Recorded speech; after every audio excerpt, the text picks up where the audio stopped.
I was staring at a very tall tree, and I wondered to myself, what's it like for a seed that falls from the top branch? It lands in the ground, gets kicked around, sunlight, rain, and then something magical happens to that seed. It sprouts.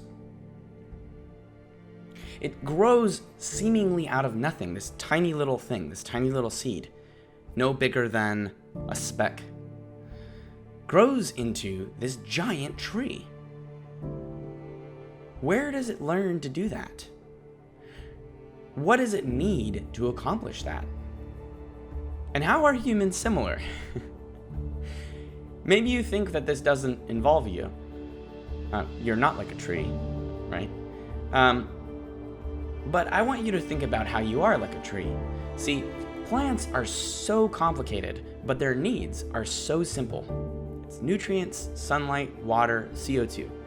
It's complex, simple, hand in hand, beautiful, and valuable. We usually think of plants when someone tells us they're going to go out amongst nature, going to go for a hike, and we spend a lot of money as a civilization, a global civilization, on natural parks preserving these green things around us. There's value in this stuff. And we can grow like plants grow, sort of, right? You can't grow 300 feet tall or live to 200 years old yet, like a giant sequoia. But maybe metaphorically you can, right? We're planted in our environments, and we spend all of this time growing from babies to toddlers to kids into adulthood. We grow our relationships, we grow emotionally, psychologically. But there's this difference between us and plants. We learn how to stop growing from the people around us. We learn excuses that prevent us from growing to our full potential, that block us, sort of like a tree being chopped down. So I had this math teacher in high school, and she caught me drawing in class. And in front of the whole class, she took my picture and she said, "Peter, we knew you were not going to be a mathematician, and now we know you're not going to be an artist." And she tore it up and she threw it in the trash. So when you hear these kinds of things, I know I'm not alone in some person giving me some limiting belief, littering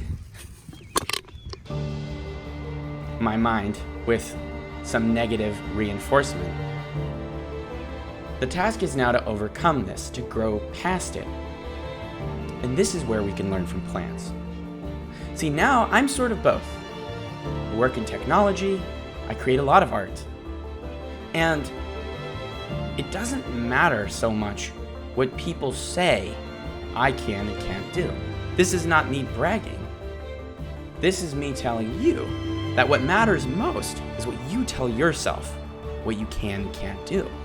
And if you set yourself on growing to the 300-foot sequoia that's inside of that little seed inside your heart, well, you better believe in yourself. And if you don't believe in yourself, just go outside, take a look at the biggest tree near you, and remind yourself that tree came from a tiny seed smaller than your pinky toe. All it needed was nutrients, sunlight, water, CO2, complex and simple. And we, people, are complex and simple.